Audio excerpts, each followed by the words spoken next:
Bonjour à tous et bienvenue à ce webinaire sur l'expérience client en 2021. Alors déjà, avant de commencer, je vois qu'il y a toujours encore du monde qui se connecte. Est-ce que tout le monde m'entend correctement?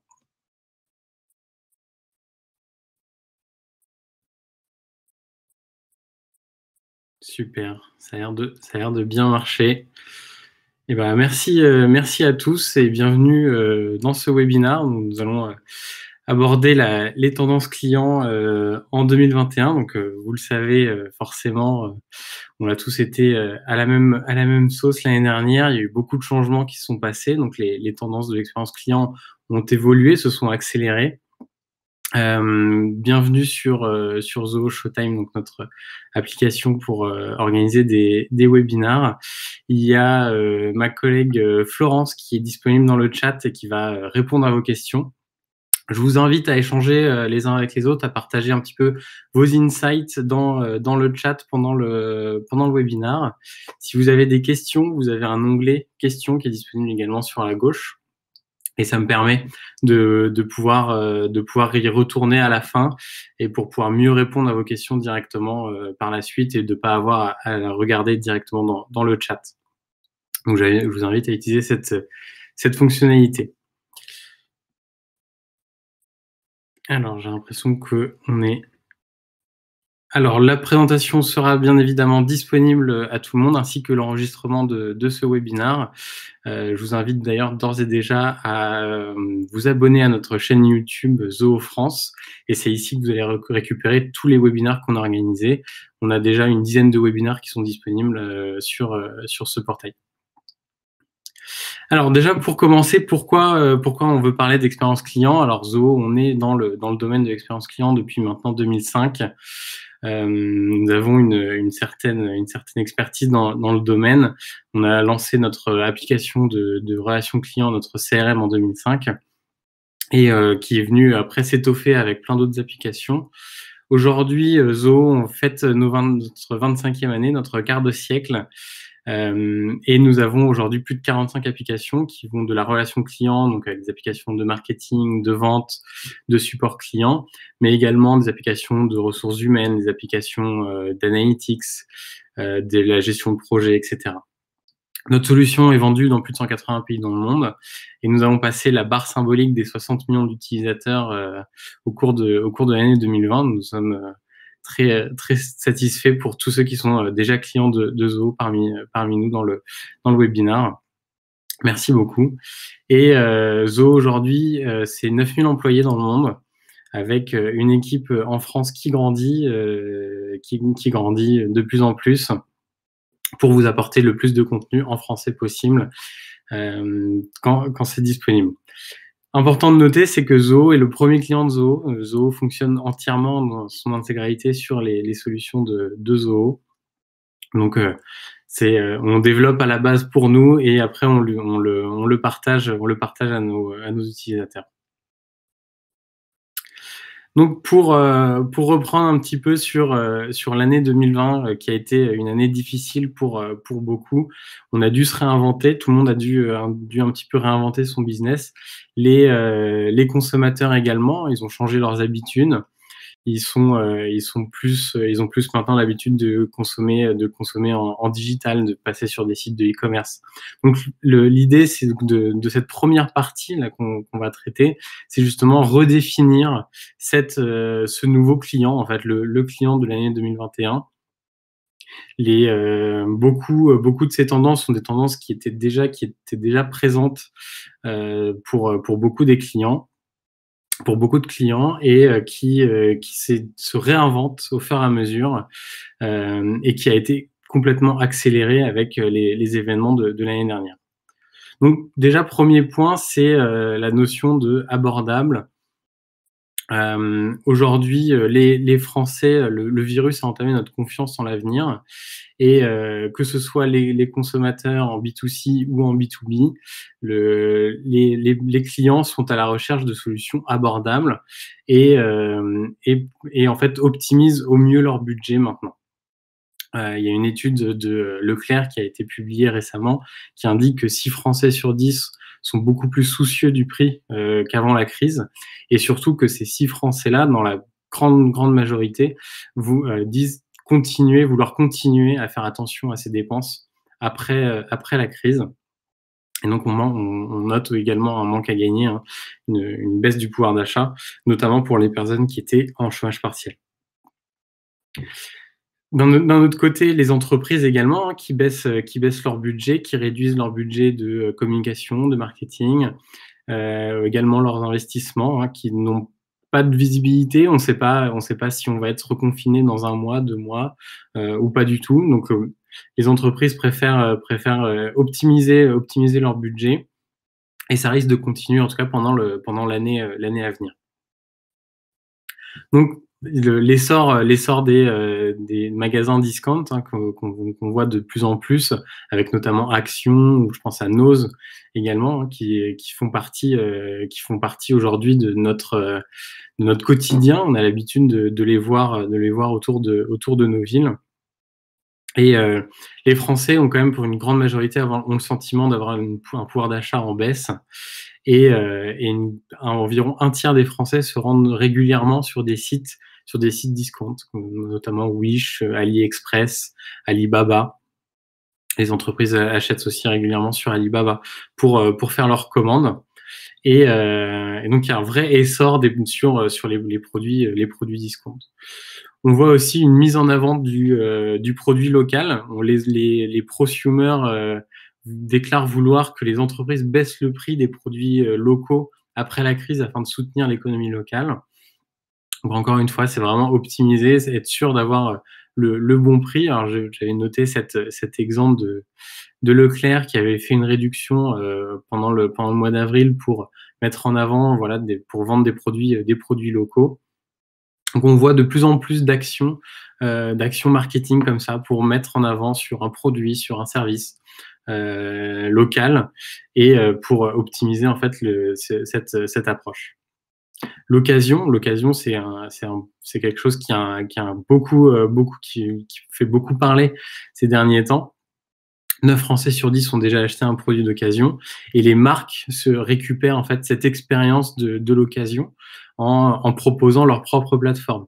Avant, quand on vendait sur Facebook, sur un marketplace de Facebook, ou sur Le Bon Coin, maintenant les marques veulent se réapproprier en fait ce circuit de l'occasion, notamment donc avec par exemple La Redoute, qui a sorti le site La Reboucle, qui permet de remettre en vente des produits de seconde main. Ou un autre exemple qui date un peu plus, hein, mais que j'avais vu, qui est Ikea, qui rachète vos anciens meubles en échange d'une carte cadeau Ikea. L'avantage, bien évidemment, avec cette offre, c'est que le client reste dans le magasin, et en fait, avec cette carte cadeau, ça va faire tourner l'argent, et va continuer à acheter dans le magasin. On note également Cdiscount, qui vient de sortir sa plateforme d'occasion, ou Decathlon également.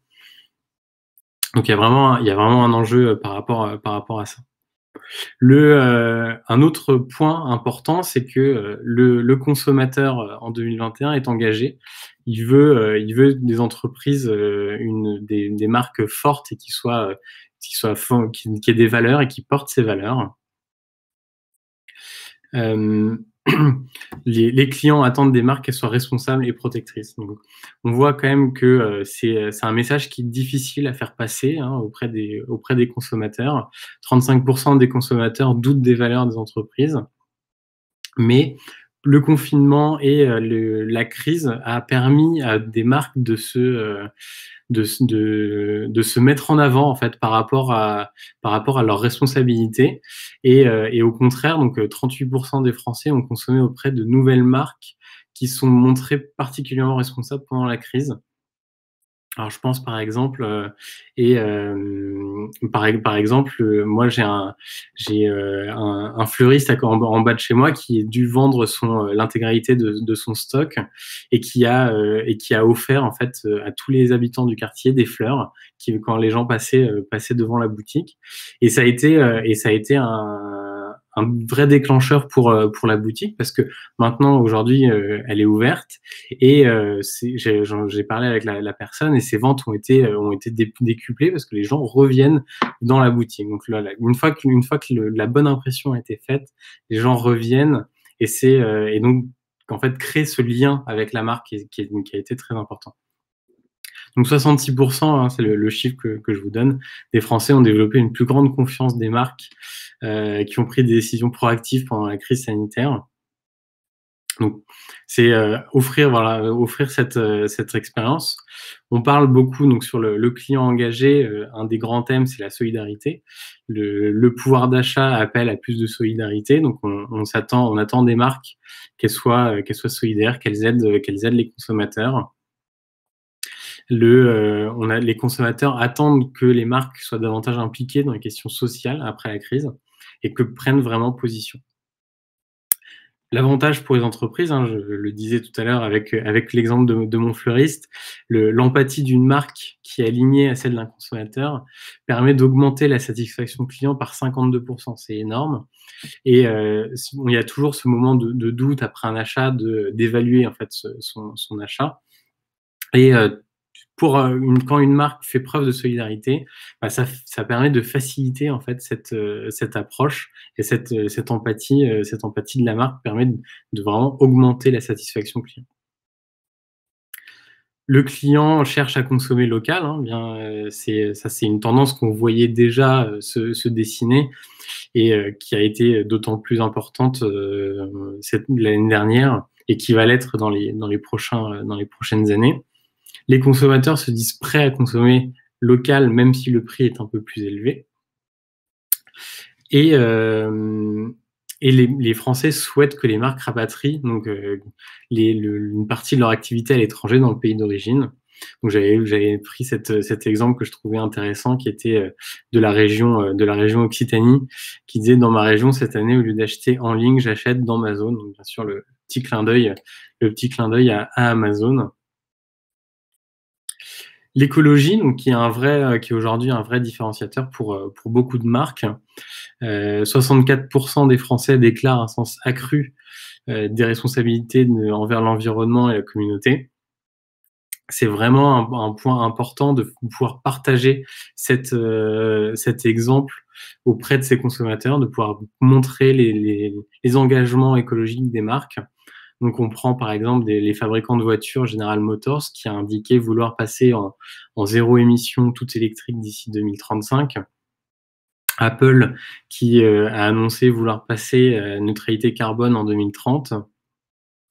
Ou Colissimo, qui est quand même une fierté nationale qui est pas beaucoup mise en avant, mais quand vous commandez ou quand vous utilisez les services de la Poste, vous êtes en zéro émission. La Poste est la première entreprise du monde à avoir passé l'intégralité de sa livraison en zéro émission. Et une fierté, bien évidemment, pour Zoho, hein, j'en profite pour en parler, c'est que le Zoho, en Inde, nous avons développé une centrale solaire pour équiper en électricité notre siège en Inde, qui est notre plus gros centre de développement. Donc c'est une vraie fierté pour nous de tourner à l'énergie solaire. C'est une mission que nous allons déployer aux États-Unis également, et j'imagine en Europe dans les années à venir.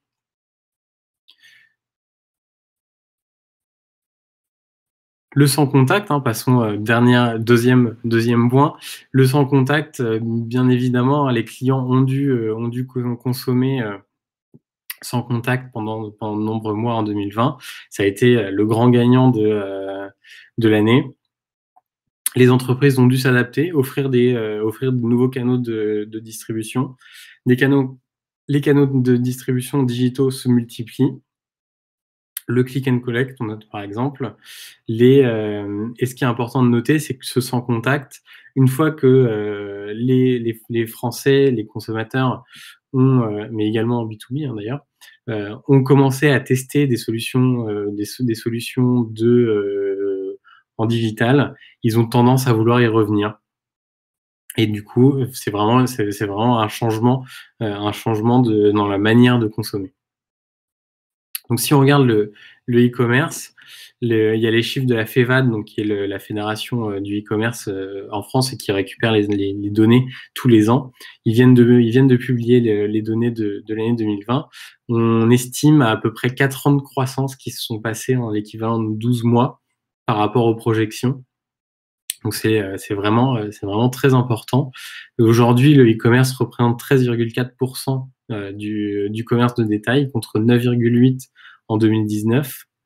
Et on voit notamment des énormes évolutions en termes de vente de produits et de marchandises, donc plus de 32%, alors que bon, les services ont été réduits, mais ça c'est en grande partie dû à la fermeture des restaurants, des hôtels, tout ça. Donc les services vont revenir très rapidement, et donc ça risque de encore augmenter la part du e-commerce dans les habitudes de consommation. Et donc on estime à 25% la part du commerce en ligne par rapport au commerce de détail d'ici 2025. Aujourd'hui, un client, c'est 3,5 commandes par mois en moyenne, et avec un panier moyen de 2 600 € par acheteur.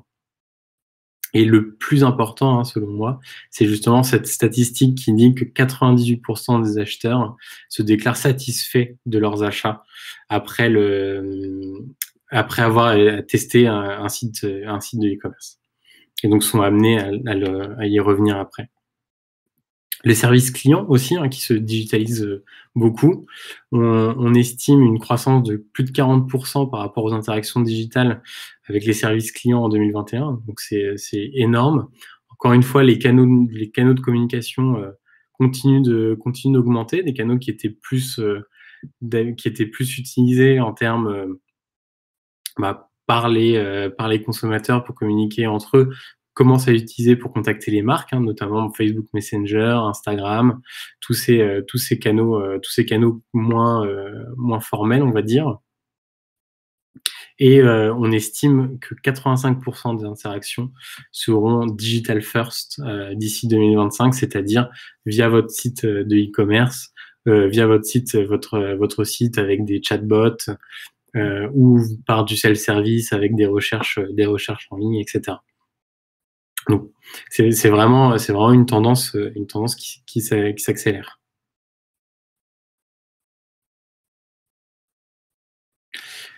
Sur la partie omnicanal, donc c'est la partie, c'est vraiment digitaliser aujourd'hui les points de vente, offrir une plus grande flexibilité. On note par exemple la possibilité, donc le click and collect, d'acheter en ligne et d'aller chercher en magasin. Donc certaines enseignes arrivent à vraiment à bouleverser leur modèle de vente en développant leur panier de clients sur le digital, et les faire quand même venir en magasin.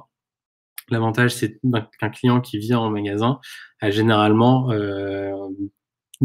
consomme après sur place, donc il va leur manquer un petit truc, donc ils vont faire un tour de la boutique, ils vont racheter un produit supplémentaire. 70% des nouveaux clients digitaux ont l'intention de continuer à utiliser un service à distance après. Et on voit vraiment cette offre hybride des canaux où on va pouvoir commencer en digital et passer au physique, ou à l'inverse, commencer en physique et continuer son achat après en digital.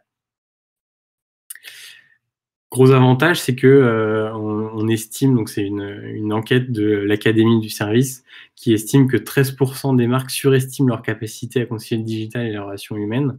Donc il y a un vrai travail de développement à faire là-dessus.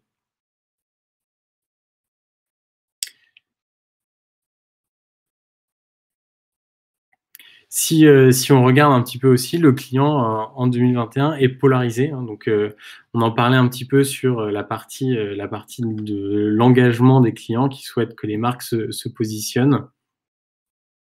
C'est également le cas pour les clients. Les clients se positionnent et aujourd'hui, 9 Français sur 10 déjà boycottent des marques par conviction. Alors, ce n'est pas forcément quelque chose qui va être communiqué. Hein. Ils vont pas boycotter en termes de le mettre sur les réseaux sociaux. Je boycotte telle marque pour telle ou telle raison. Mais ce sont des choix qui sont conscients ou inconscients, qui sont faits de temps en temps en boutique. Et donc, c'est important pour les marques de faire part de leurs engagements auprès des clients. Les Français considèrent que les marques en recherche de sens contribuent positivement aux enjeux de la société. C'est un élément très important de leur parcours. Et les consommateurs sont plus réceptifs face aux marques qui apportent des preuves concrètes de leur engagement. Et on le voit notamment avec l'influence croissante des réseaux sociaux, hein, comme on a pu le voir aux États-Unis pendant le mois dernier. On a vraiment deux populations totalement très distinctes et qui sont vraiment différentes par rapport à leurs besoins et leurs enjeux.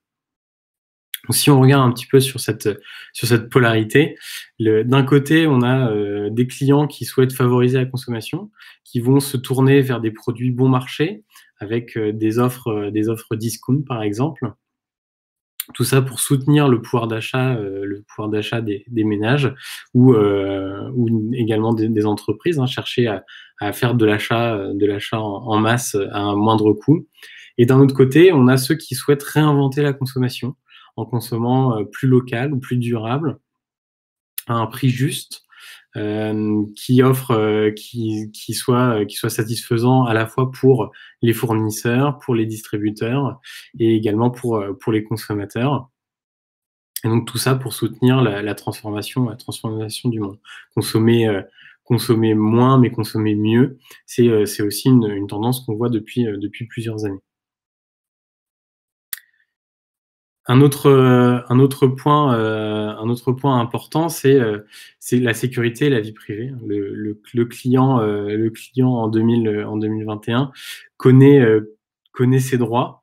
Les droits du consommateur sont maintenant bien intégrés, hein, et on voit souvent des consommateurs qui vont naturellement aller contacter les organismes de régulation pour faire valoir leurs droits.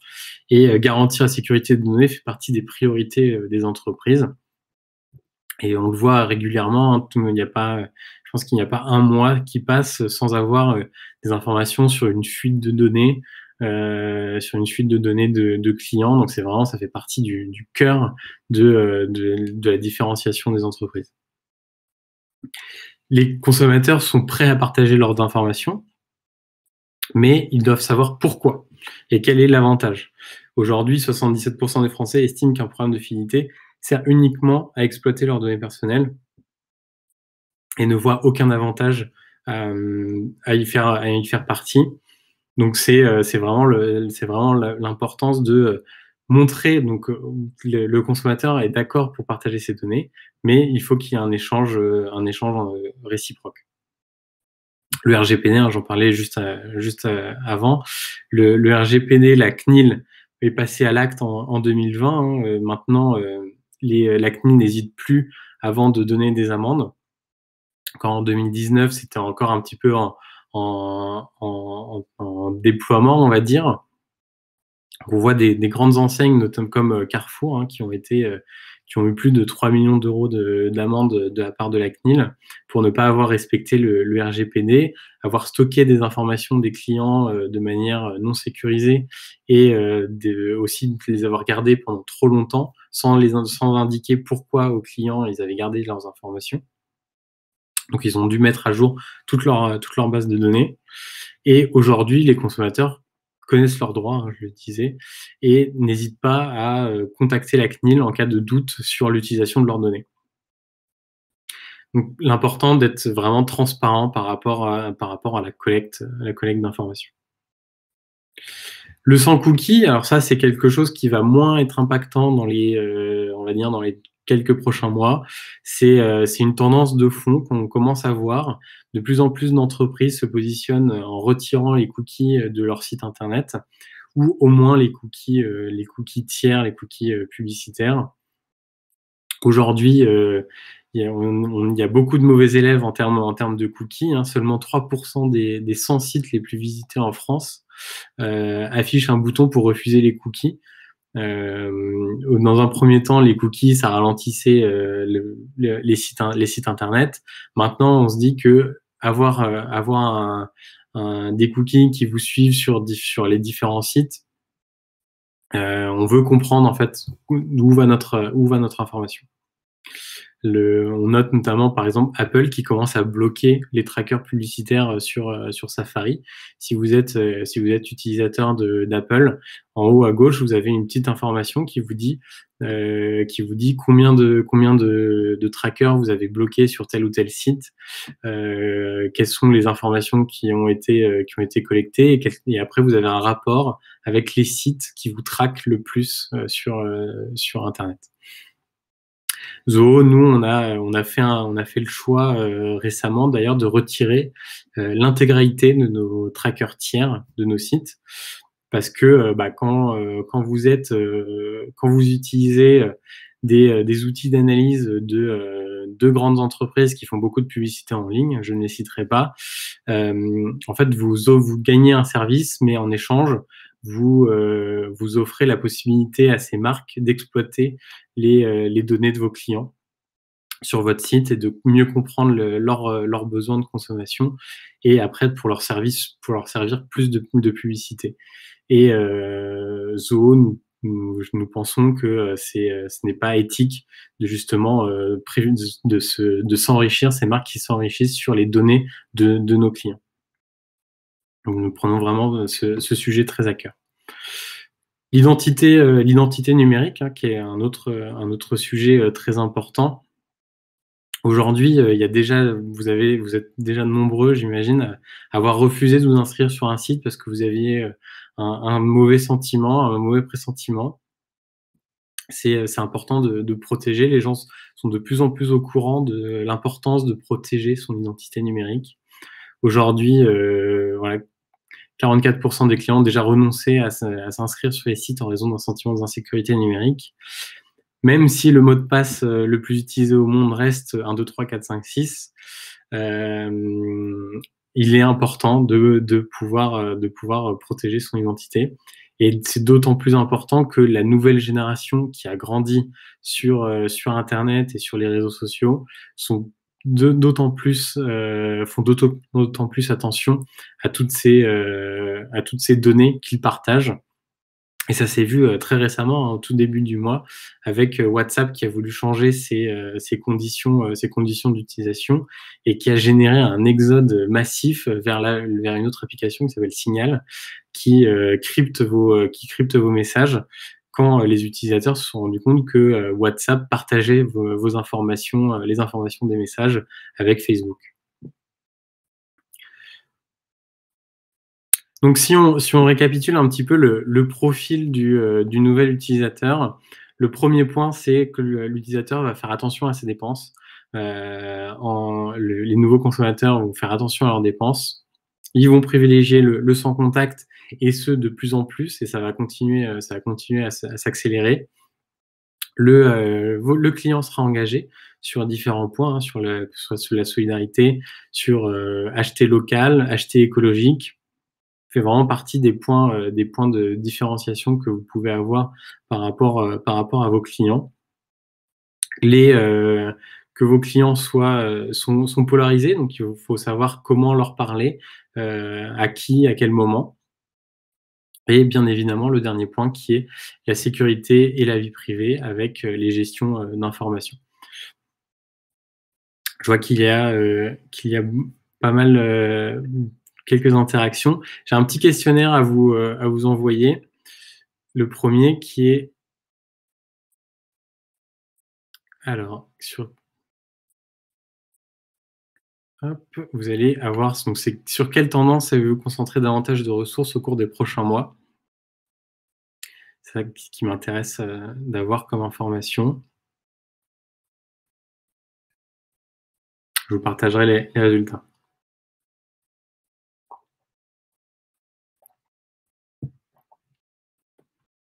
Ok, donc là, on est avec offrir une expérience abordable qui est en tête avec quasiment 30% des voix. Et la vie privée, les questions de vie privée. Pour ceux qui ont répondu autres, je suis intéressé de savoir quelles vont être les tendances où vous allez vous concentrer davantage.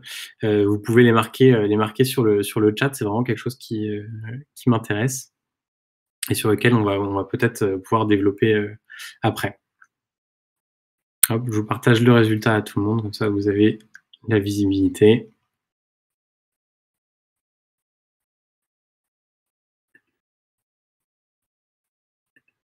Alors, on va passer à la suite. Donc, maintenant, on va passer un petit peu on était sur le point de vue consommateur, donc au niveau client vraiment. Maintenant, on va voir comment les entreprises se transforment avec la technologie et comment les entreprises, en fait, arrivent à s'adapter à ces nouveaux besoins grâce à la technologie. Donc, le premier point, c'est un petit peu la vision informatique de tout ça.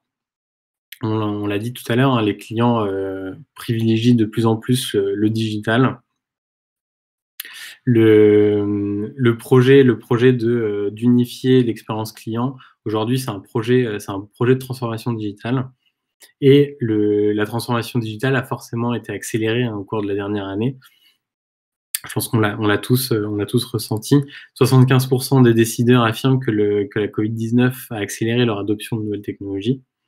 Et 67% des entreprises considèrent la relation client comme importante ou stratégique pour les prochains mois. L'expérience client est aussi de plus en plus importante pour les consommateurs et pour les clients. Donc, si on regarde les priorités IT, au cours de la dernière année, la pandémie, ce qui est intéressant de voir, c'est qu'elle a rendu certains investissements beaucoup plus faciles à mettre en place dans l'entreprise. Parce que beaucoup d'entreprises se sont rendues compte qu'il fallait s'adapter rapidement. Et en même temps, d'autres points sont devenus beaucoup plus difficiles. Donc, si on regarde, bien évidemment, la majorité des investissements en 2020 ont été l'investissement pour favoriser le télétravail. Et un autre point qui a été de permettre une plus grande automatisation des entreprises. Et donc, en fait, de moins se reposer sur tout ce qui est ressources humaines pour un certain nombre de tâches. Donc, les projections d'investissement sur 2021, donc selon TechTarget, on continue sur l'environnement de travail à distance, continuer à consolider ces nouveaux outils digitaux qui ont été lancés. On a été nombreux à passer en télétravail et à devoir rechercher des outils de manière peut-être moins réfléchie et donc là, voilà, cette année, ça va être vraiment une année de consolidation de tous ces outils.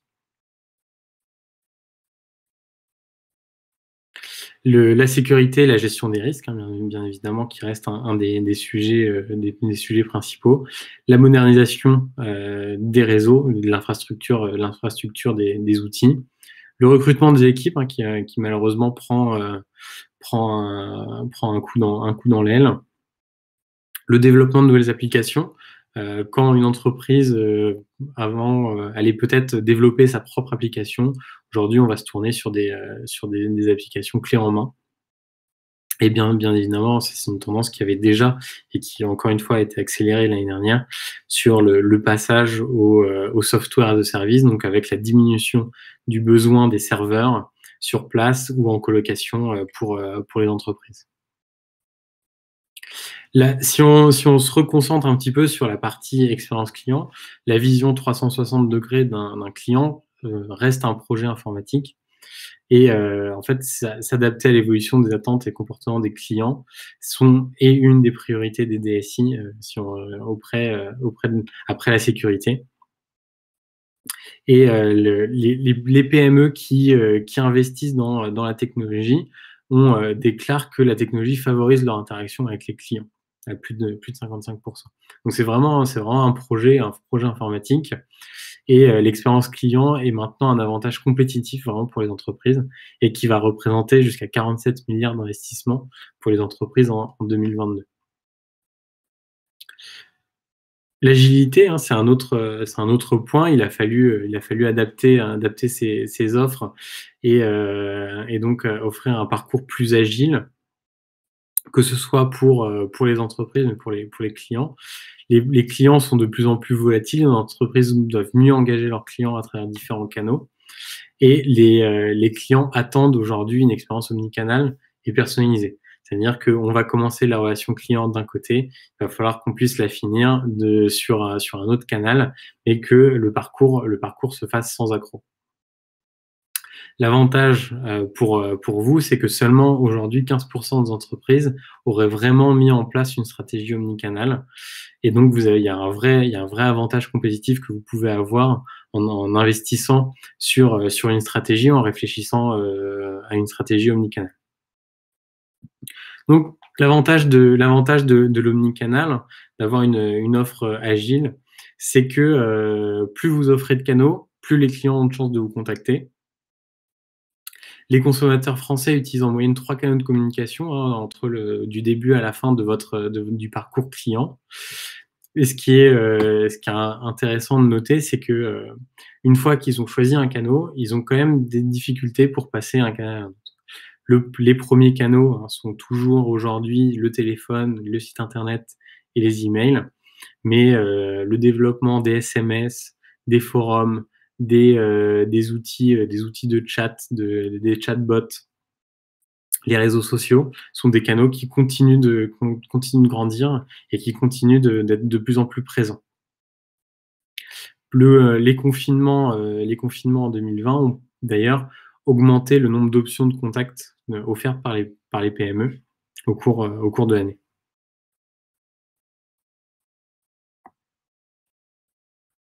Donc, si on regarde un petit peu le cas, on inverse un petit peu le cas, c'est ça que j'aime bien avec ces exemples. Si on regarde les pure players, donc ceux qui étaient 100% en ligne et qui sont passés en fait avec des expériences en magasin. Donc, on note par exemple Amazon qui a ouvert ses magasins aux États-Unis, Amazon Go, et qui ont réussi à retranscrire leur expérience en ligne qu'ils avaient, leur innovation des années 2000, qui était le one click, la possibilité d'acheter en un clic sur Amazon. Ils l'ont retranscrite en magasin, où maintenant vous avez la possibilité d'acheter. Vous rentrez dans la boutique, vous scannez votre téléphone portable, vous prenez les articles, vous sortez du magasin et vous êtes automatiquement débité de tout ce que vous avez acheté sans passer par la caisse. Voilà une expérience qui a été menée. Un autre exemple que j'aime bien et qui est un peu plus, qui peut être un peu plus parlant pour nous en France, Made.com, qui offre une expérience de showroom, donc qui était 100% en ligne, qui a ouvert des showrooms pour mettre en avant leurs différents produits, pour que les gens puissent les essayer. Quand vous êtes en boutique, vous les commandez, soit vous les commandez en ligne quand vous rentrez chez vous, soit vous les commandez en magasin et vous êtes livré par la suite. Et le Made.com a vraiment réfléchi son expérience client de manière omnicanale de bout en bout et va même jusqu'à vous livrer avec leur propre camion et leurs propres employés qui vous livrent. Donc, ce sont pas des livreurs comme d'une autre entreprise, ce sont des livreurs Made.com et donc qui ont ce savoir de connaître les produits, connaître la gamme de produits, connaître les clients, etc. Offrir une plus grande flexibilité, que ce soit dans vos offres, avec le télétravail. Donc, beaucoup d'entreprises ont dû s'adapter. Vous avez la possibilité de communiquer avec les clients de manière asynchrone.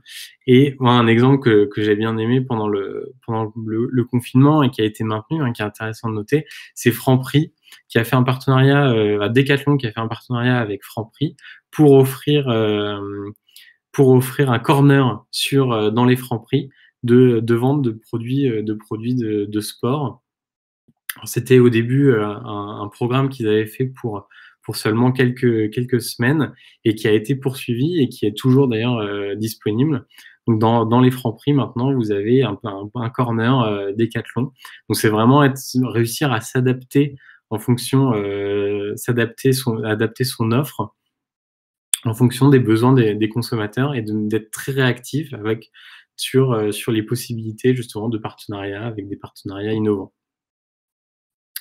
On note également que les entreprises ont offert une plus grande flexibilité à leurs clients pendant la dernière année, hein, et que ça a été porté encore sur les politiques d'annulation de commandes, sur les retours, si vous devez retourner des produits.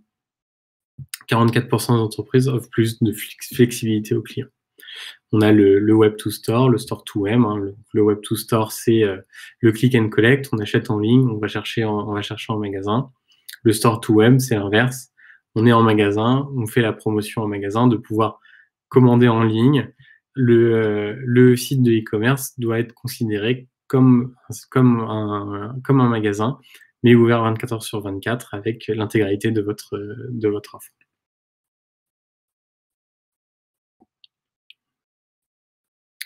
Si on se concentre un petit peu sur la partie outillage, aujourd'hui, on a des outils que les entreprises mettent en place pour accélérer en fait leur relation client et pour améliorer leur relation client. Le premier, c'est l'intelligence artificielle, le libre service aussi, hein, qui prend de plus en plus de place, et le e-commerce en B2B. J'ai vu qu'il y avait une question qui était un peu plus, voilà, on parlait un peu plus du B2C.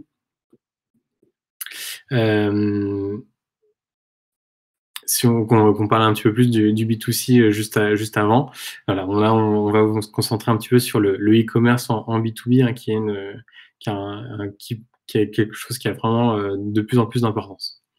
Donc l'intelligence artificielle, l'IA, aujourd'hui, c'est vraiment une aide pour la prise de décision pour les entreprises. Ça vous aide à traiter des demandes plus rapidement, à accélérer le traitement d'informations, à rendre une meilleure expérience client et de faire gagner en autonomie vos employés. Aujourd'hui, près de 56% des entreprises souhaitent utiliser l'intelligence artificielle pour améliorer leur expérience client. Et seulement 36% des organisations prévoient de l'exploiter. Enfin, c'est déjà beaucoup, hein, mais d'ici 1 ou 2 ans. Ça vous permet vraiment d'optimiser vos processus et d'accélérer en fait les différentes étapes que vous pouvez avoir dans votre cycle de vente. Le libre service, alors ça c'est quelque chose qui est une grosse tendance, qui est de plus en plus importante. On en parlait un petit peu avant, avec notamment les chatbots, hein, qui permettent de maximiser vos ressources humaines, en filtrant. En fait, ça vous permet de filtrer et de réduire en fait les questions que vous pouvez recevoir. Les formules de libre service se développent de plus en plus, hein, notamment les options de base de connaissances que vous pouvez avoir sur votre site pour faire de la FAQ notamment. Les kiosques digitaux en boutique, hein, donc ça c'est également quelque chose qui se développe beaucoup. Les kiosques, c'est les bornes digitales que vous avez sûrement déjà testé, par exemple quand vous allez dans un fast-food et que vous faites votre commande sur une borne.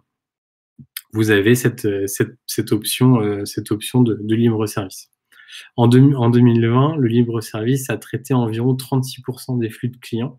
Donc c'est vraiment, ça prend une part de plus en plus importante.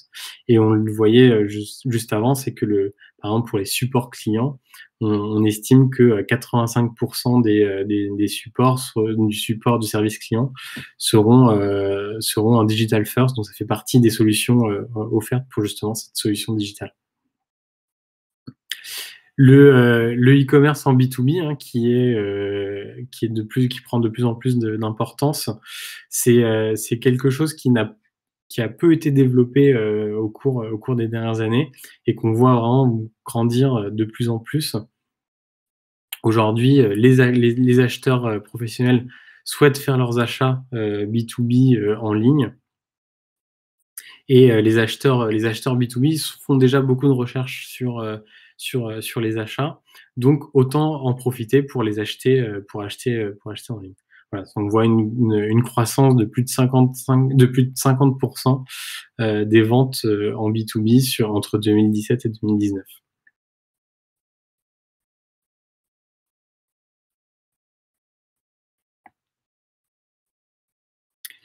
L'expérience employée, alors ça, c'est quelque chose dont on parle pas suffisamment, je pense, quand on pense expérience client, parce qu'on se concentre justement sur le client, mais on oublie que au final, ce sont vos employés qui qui sont en fait la première ligne de contact avec vos clients.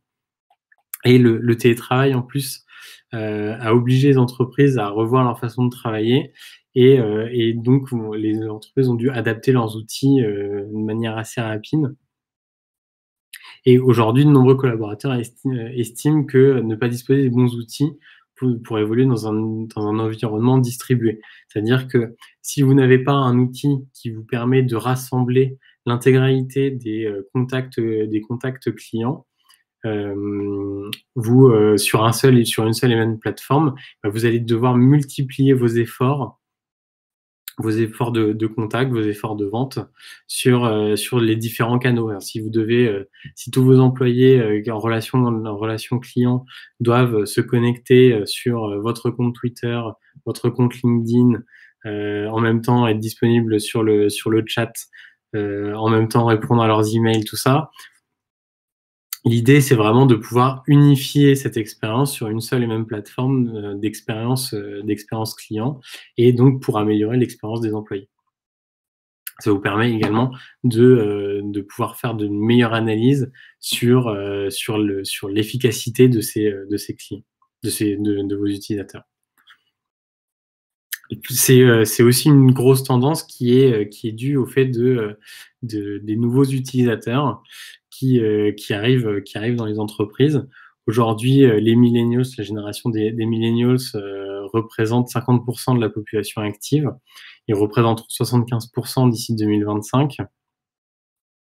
Et c'est une génération qui a grandi avec les réseaux sociaux, avec Internet, et qui, du coup, ont cette habitude d'avoir des outils connectés qui communiquent les uns avec les autres et avec une belle interface qui met les informations importantes en avant, etc.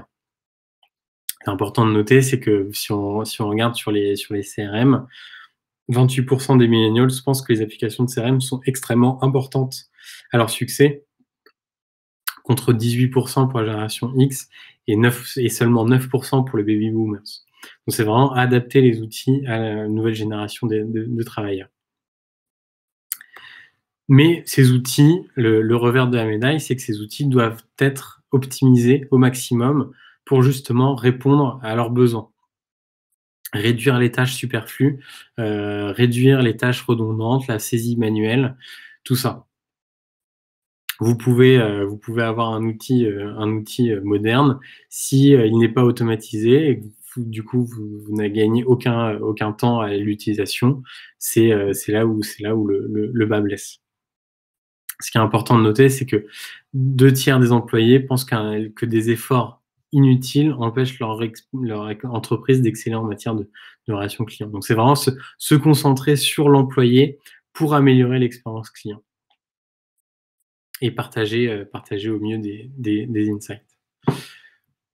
Donc si on regarde la technologie d'expérience client, on a parlé de donc la transformation digitale, améliorer les options de télétravail.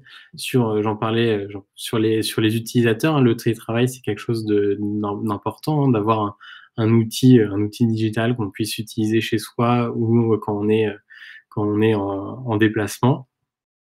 Avoir une vue 360 degrés du client, la possibilité d'offrir une expérience omnicanal, adapter son offre aux canaux ou avec de l'agilité.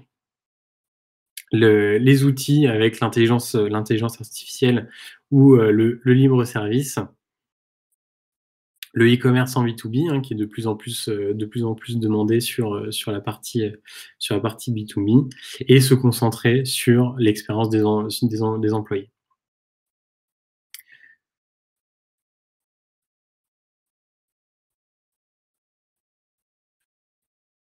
Alors, je vais partager un autre petit questionnaire. C'est quelle tendance la plus marquante que vous ayez observée dans l'expérience de vos clients? Alors, je vous invite à taper votre réponse.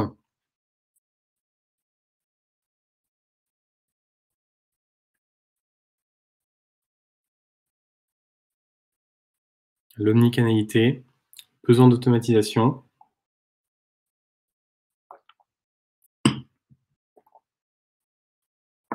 le last minute, donc adapter son offre à être disponible en temps, disponible le plus rapidement possible.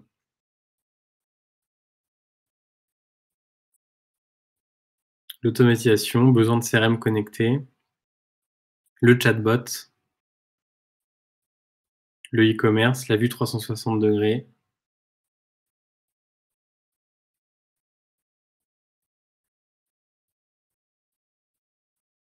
les imprévus, la disponibilité. Super. Hop, je vais fermer le questionnaire. Merci à tous pour vos réponses. Alors, on va passer un petit peu sur la partie Zoho. Est-ce que nous, on présente ce qu'on offre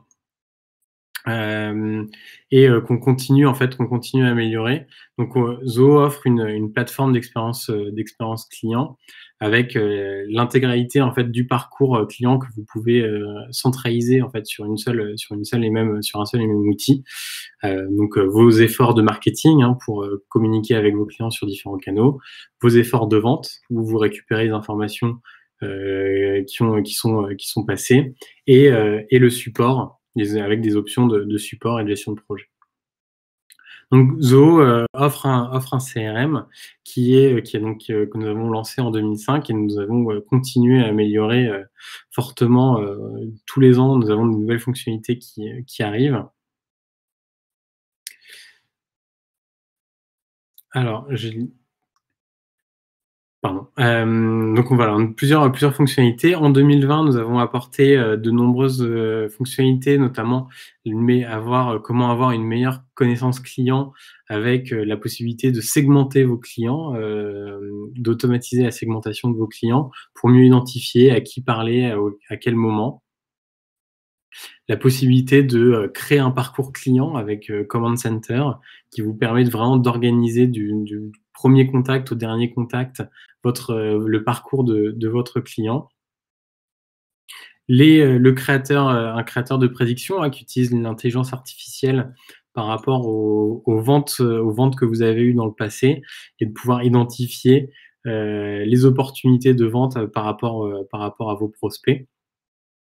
Donc créer des prédictions.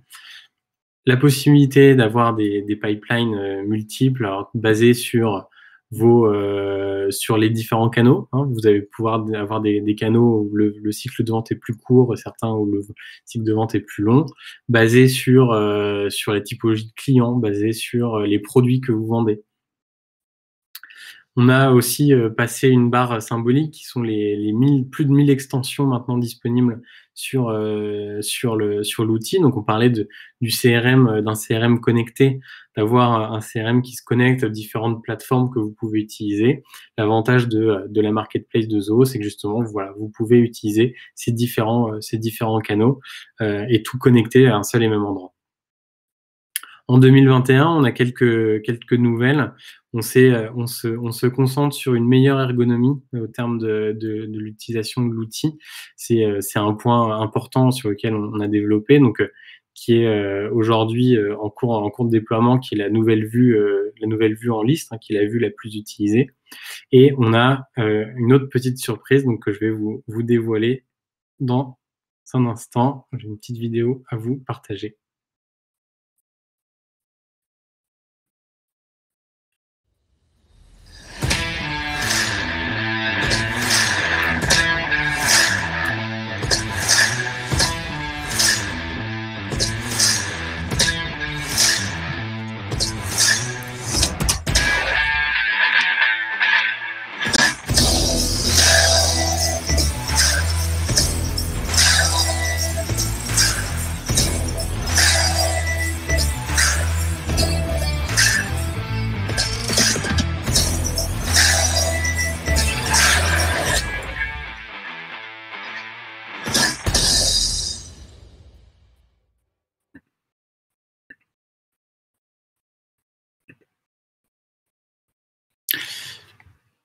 Alors nous avons maintenant la vue Canva pour la page d'enregistrement. Donc vous allez avoir la possibilité maintenant de complètement personnaliser la page d'enregistrement, là où vous mettez vos informations.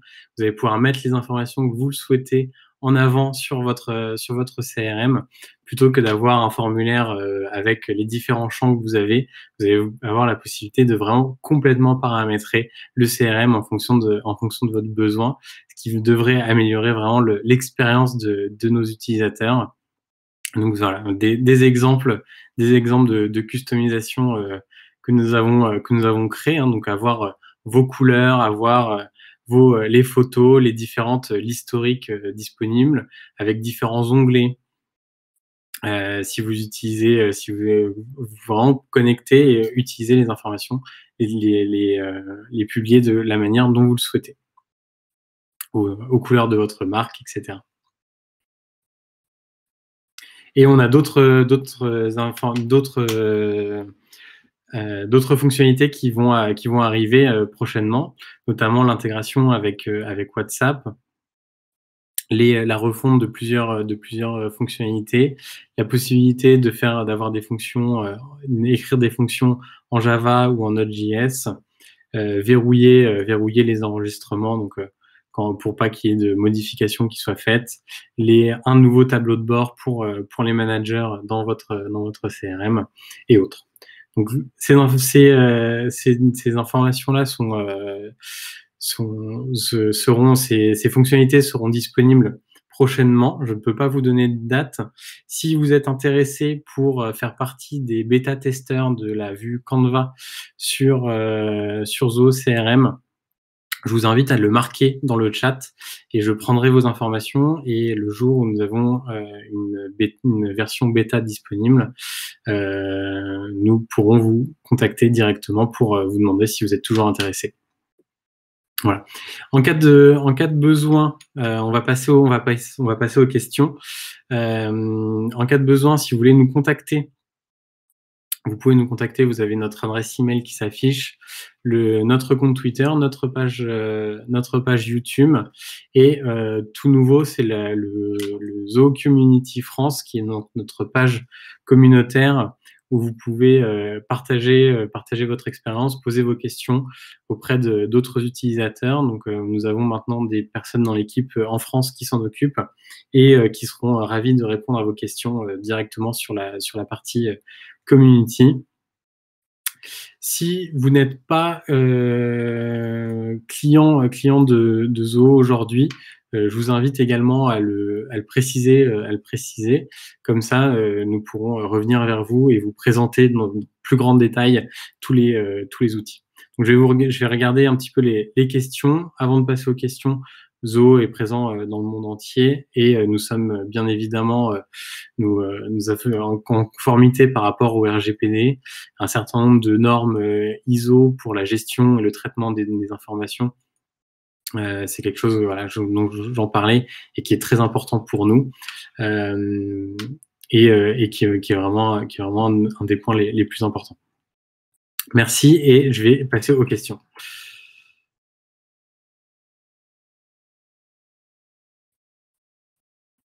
Alors, beaucoup de personnes qui sont intéressées pour la vue Canva.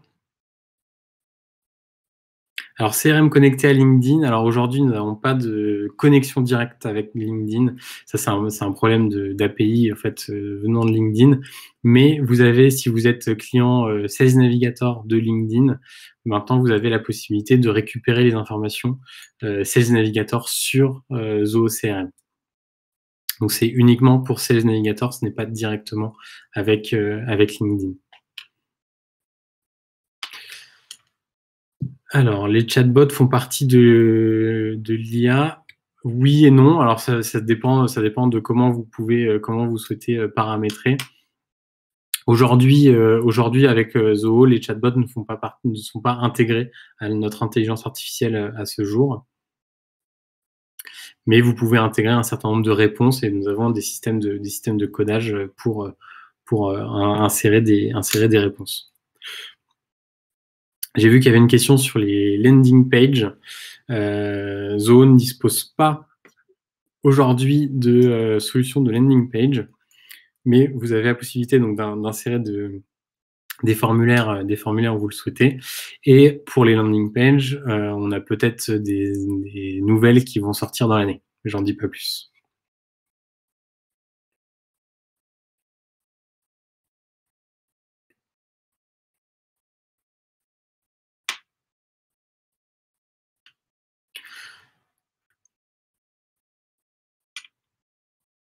Alors, il y a une question qui a été posée sur les changements dans les usages des produits Zoho. Alors, sur la partie CRM, j'ai pas beaucoup d'informations. On a une page où, en fait, on met le breakdown de tout ce qui s'est passé, l'année dernière auprès de Zoho CRM, mais sur d'autres applications, alors notamment Zoho Meeting, qui est notre outil pour faire des appels en ligne. On a eu des progressions d'utilisation à plus de 1000%. Donc voilà, il y a beaucoup d'entreprises qui sont passées aux solutions de Zoho par rapport pour organiser leurs réunions en ligne, ou Showtime, hein, qui est l'application que j'utilise en ce moment même pour organiser ce webinar.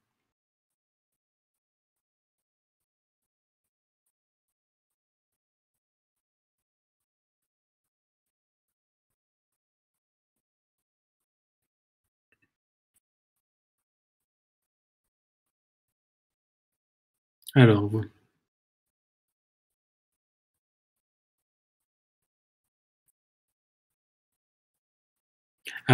si vous avez des besoins précis en termes d'installation des outils, aujourd'hui, Zoho, donc nous n'avons malheureusement pas encore de support en français, mais si vous le souhaitez, vous pouvez contacter nos partenaires. Vous avez le lien qui est affiché en ce moment même sur l'écran. Et donc, je vous invite à vous rapprocher de nos partenaires intégrateurs pour voir comment mettre en place les solutions de Zoho dans votre entreprise.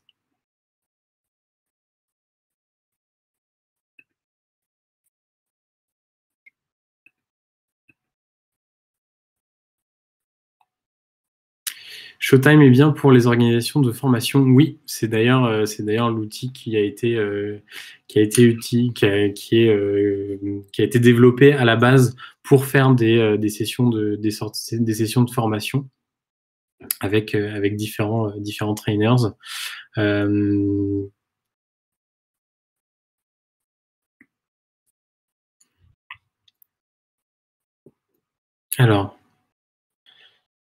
Alors pourquoi, il y a une question, pourquoi CRM Plus ne fait pas partie de Zoho One? Alors aujourd'hui, CRM Plus, en fait, toutes les applications qui sont dans CRM Plus existent en fait dans Zoho One. La seule différence que vous avez, c'est que vous n'avez pas l'interface CRM Plus. Donc CRM Plus, pour ceux qui ne connaissent pas, c'est l'intégralité des applications de relations clients.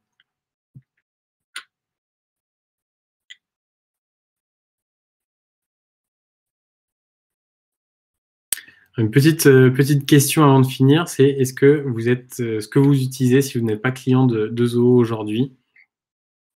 Voilà, je serais intéressé de savoir quelle solution vous utilisez à ce jour.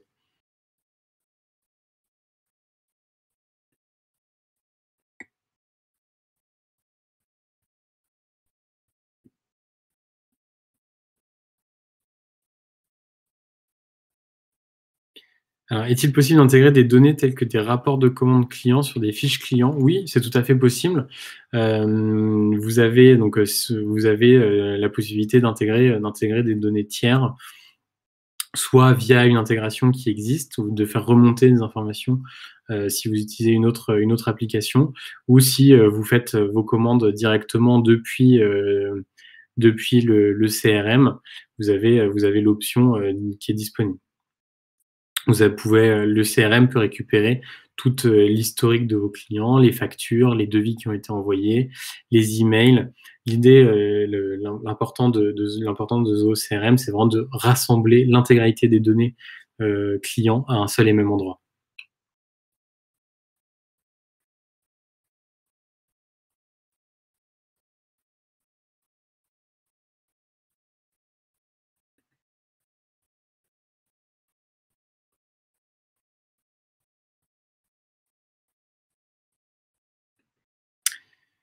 Super. Y a-t-il encore d'autres questions?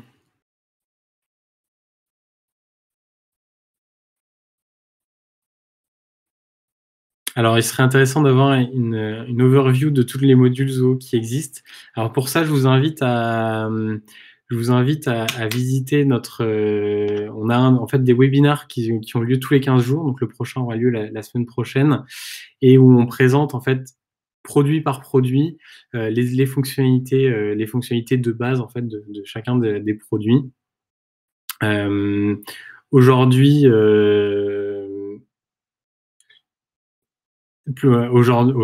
et donc le prochain webinaire aura lieu la semaine prochaine sur CRM, et si vous avez besoin, vous pouvez revenir en arrière sur notre chaîne YouTube.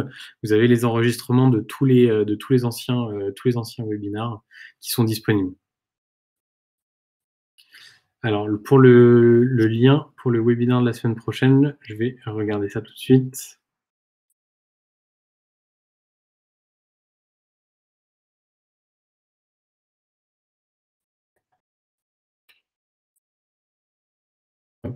Je vous envoie le lien d'inscription de suite.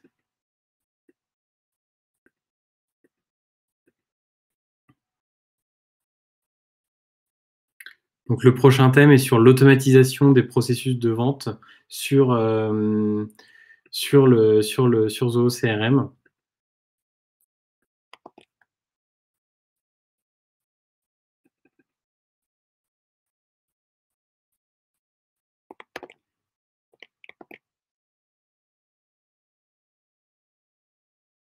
Est-ce qu'il y a d'autres questions? Je regarde au passage.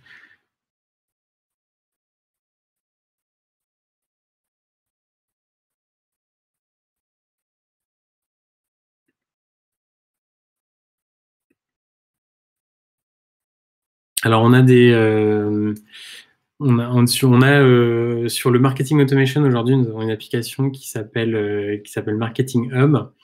Nous allons en parler prochainement dans les prochains mois. Aujourd'hui, nous n'avons pas de webinaire, je crois, sur le marketing automation, uniquement sur Zoho Campaigns et les possibilités donc d'automatisation, mais par email.